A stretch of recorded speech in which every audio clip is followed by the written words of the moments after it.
Vha bannga khulwane ya vhukati kana Reserve Bank vho divhadza zwa u gonya ha nyingapfuma nga 25 basis point.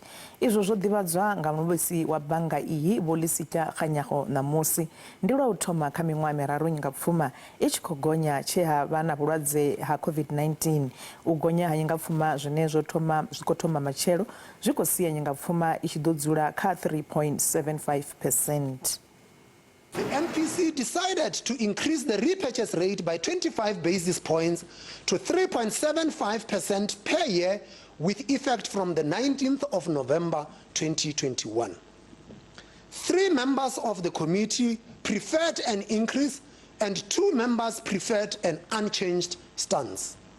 The implied policy rate path of the quarterly projection model indicates an increase of 25 basis points in the fourth quarter of 2021 and further increases in each quarter of 2022, 2023 and 2024.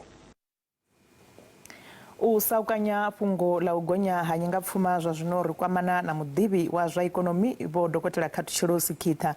Lokobela vho Sikhitha ri khou vha ṱanganedza fhano kha mafhungo a SABC.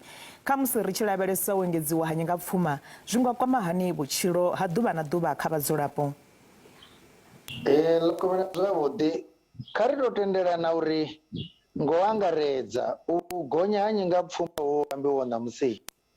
Ndi ene ya mafhungo uri havha vhane vha vha na zwikolodo ndi vhone vhane vha ḓo pfa zwithu zwi tshi khou konḓa nyana. Fhedzi hoḽani ane a khou vhulunga masheleni ene u ḓo pfa zwi khwine nyana ngori heiḽa nyingapfuma i tshi gonya i dovha ya u shela mulenzhe kha nyingapfuma dzine dza vha hone ano u khou vhulunga ine a i wana musi yo vhulunga nga maanḓa ane vha khou koloda khou vhulunga nga maanḓa vha dzi pension u ya ngoralo i vha ḓo wana vho ima fhethu havhuḓi. Tshe ha taha vhulwadze hovhu ha COVID-19 nyingapfuma yo vha i sathu gonyisiwa vha vhona ungari ndi zwifhio zwo ṱuṱuwedzaho uri hu vhe na u gonya uhu? Zwithu zwine zwihulwanesa zwine nyingapfuma i nga vha yo tou gonyela zwone fhungo ḽihulwanesa ndi heḽi ḽa rannda ine i khou thoma sa shuma zwavhuḓi. Rannda i sa shumi zwavhuḓi ri tshi vhambedza na dolara i a shela mulenzhe kha uri zwine ra zwi ṱunḓa zwi vhe zwi tshi khou ḓura. Hone ngo tou angaredza nyingapfuma kanzhi i tshi gonyisiwa vha vha vha khou itela uri riṋe ri fhungudze nḓila ine ra khou renga ngayo ri sa vhuye mutsiko kha mitengo. Inflation ine ya hone Afrika Tshipembe zwino a i lani na riṋe vhadzulapo i khou vhangwa nga u gonya ha muḓagasi ha piṱirolo ha zwiḽiwa lune na musi nyingapfuma yo gonya i vha i sa khou tou kwama inflation i vha i sa khou tou kwama mudzulapo nga iyo nḓila yo ralo. Nyingapfuma yo gonyaho i ḓo shelesa mulenzhe kha uri tshileme tsha rannda tshi khwaṱhe nga hezwo zwine zwa pfhi carry trade. Mudzulapo wa Japan u a kona u koloda tshelede Japan nga nyingapfuma ya fhasi a ḓa i bindudza Afrika Tshipembe kha nyingapfuma ya nṱha.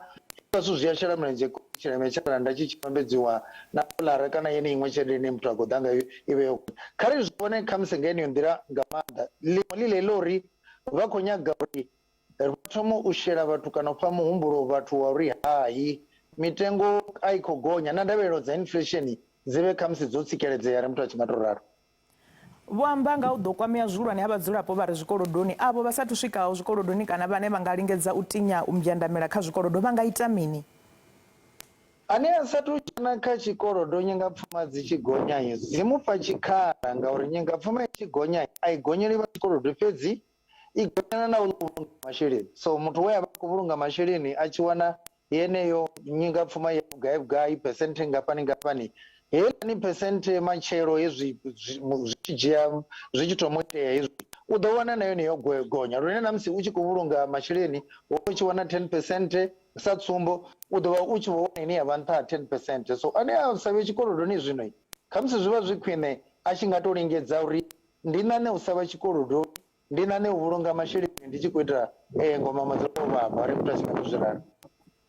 Ro livhuwa nga maanḓa vho dokotela Khathutshelo Sikhitha matsina avho ndi muḓivhi wa zwa ikonomi vhe vha khou ri saukanyela nga murahu ha u gonyisiwa ha nyingapfuma nga muluvhisi wa Reserve Bank.